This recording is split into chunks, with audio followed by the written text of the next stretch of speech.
ఎక్కువ మంది మన మాటలు వింటున్నప్పుడు చేతనైతే మనం మంచి మాటలు చెప్పాలి, వాస్తవాలు చెప్పాలి.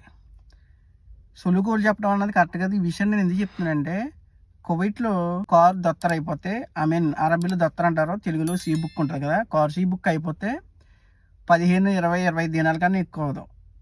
అంటే ఎక్స్పైర్ అయిపోయిన తర్వాత మనం ఒకవేళ దాన్ని రిన్యూల్ చేయించుకుంటే, ఎందుకంటే స్వయంగా నేనే కట్టాను కాబట్టి.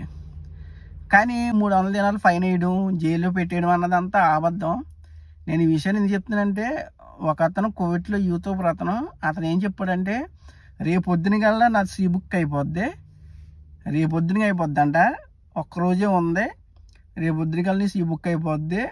దానివల్ల అంట సీ బుక్ అయిపోతే 300 దినాలు ఫైను, 3 నెలలు జైల్లో పెడతారంట. కువైట్లో మరి ఏ పోలీస్ అతను చెప్పాడో నాకైతే తెలియదు, కానీ కొత్త రూల్స్ మనోడు సొంతంగా పెట్టాడు. ఈ విషయాన్ని ఎందుకు చెప్తున్నానంటే, తనకి అటు ఇటుగా యూట్యూబ్లో మిలియన్స్ ఫాలోవర్స్ ఉన్నారు.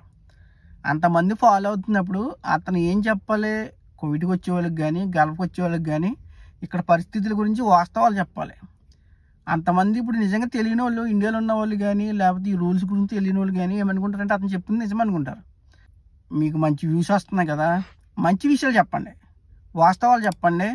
కొత్తగా గల్ఫ్ దేశాలకు రావాలనుకున్న వాళ్ళకి ఇక్కడ ఉన్న డ్రైవింగ్ రూల్స్ గురించి, ఇక్కడ పరిస్థితుల గురించి చెప్పండి. అంతేగాని మన యూస్ ఎక్కువ రావాలనే ఉద్దేశంతో మాత్రం అబద్ధాలను ప్రచారం చేయకండి దయచేసి. డ్రైవింగ్ లైసెన్స్ రాకపోయినా, లేకపోతే కార్ సీ బుక్ అయిపోయినా కొన్ని షరతులు ఉంటాయి. ఎక్కువ టైం తీసుకున్నా, లేకపోయినా మన మీద ఏదైనా కేసులు ఉన్నా, ఇలాంటి ప్రాబ్లమ్స్ని బట్టి మన మీద శిక్షలు ఉంటాయి. అంతేగాని సీ బుక్ అయిపోయినంత మాత్రాన్ని పైగా హౌస్ డ్రైవర్ని జైల్లో పెట్టేయడం అన్నదే జరగని పని. ఇవన్నీ అబద్ధాలు. దయచేసి ఇలాంటి మాటలు నమ్మకండి. అతను పెట్టిన తమ్లైన్ చూస్తే మాత్రం తెలియని వాళ్ళు నిజమే అనుకుంటారు, అతనికి ఏదో జరిగిందని అనుకుంటారు.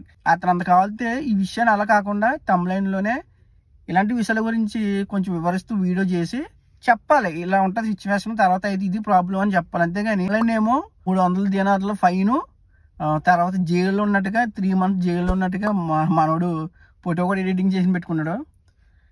నేను చెప్పేది ఏంటంటే, మళ్ళీ చెప్తున్నాను, ఇంట్లో డ్రైవర్ కింద వచ్చేవాళ్ళు ఎవరైనా సరే ఏదైనా ప్రాబ్లం అయితే మ్యాక్సిమం మీ కోయిటోడే చూసుకుంటాడు. ఓకే, ఆ ప్రాబ్లంని సాల్వ్ చేసి తెచ్చుకుంటాడు. ఇంటికి వచ్చిన తర్వాత ఒకవేళ ఇంత ఫైన్ పడింది కాబట్టి అందులో సగం డబ్బులు నేను ఇస్తాను అంటారు. మ్యాక్సిమం అలా అంటారు చాలామంది. మరి మొత్తం మీ చేత కట్టించుకుంటారు, కానీ మిమ్మల్ని మాత్రం అలా వదిలేరు. ఎందుకంటే మీకు ఏదైనా అయితే కోవిడ్లో హౌస్ డ్రైవర్ కింద వచ్చేవాళ్ళు, మీకు ఏదైనా అయితే ఈ స్పాన్సర్గా ప్రాబ్లం అవుతుంది.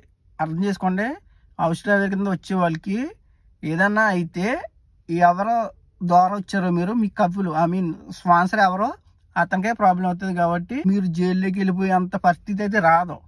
ఓకే, అర్థం చేసుకోండి. మ్యాక్సిమం హౌస్ డ్రైవర్ కింద వచ్చే వాళ్ళకి ఇలాంటి ప్రాబ్లమ్స్ రావు. ఒకవేళ బయట పనిచేసే వాళ్ళకి రావచ్చు, కానీ ఏదేమైనా జాగ్రత్తగా ఉండడం కరెక్టే. అతను చెప్పింది ఒక రకంగా మంచిది. ఏంటి, సీ బుక్ అయిపోతే ఇది ప్రాబ్లం వస్తుంది, లేకపోతే లైసెన్స్ అయిపోతే ఇది ప్రాబ్లం వస్తుంది అని చెప్పాలి. ఎందుకంటే కొత్తగా వచ్చే వాళ్ళకి కానీ, లేకపోతే రావాలనుకున్న వాళ్ళకి కానీ ఒక అవగాహన వస్తుంది. ఇంకా అర్థం చేసుకోకండి. ఈ వీడియోస్ ఎక్కువ మంది చూస్తున్నప్పుడు అతనైతే మంచిని చెప్పండి, అంతే, వాస్తవాన్ని చెప్పండి. దయచేసి అబద్ధాలను ప్రచారం చేయకండి. ఇదంతా ఫేకు.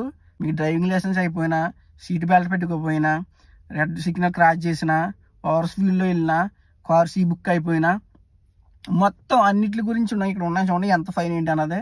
అతను చెప్పింది అయితే ఇక్కడ ఏమీ లేదు. ఓకే, నేను కావాలని అతను తక్కువ చేయాలని నా ఉద్దేశం కాదు.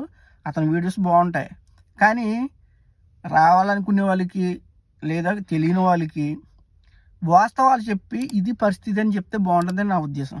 ఓకే, ఇది విషయం. జై హింద్.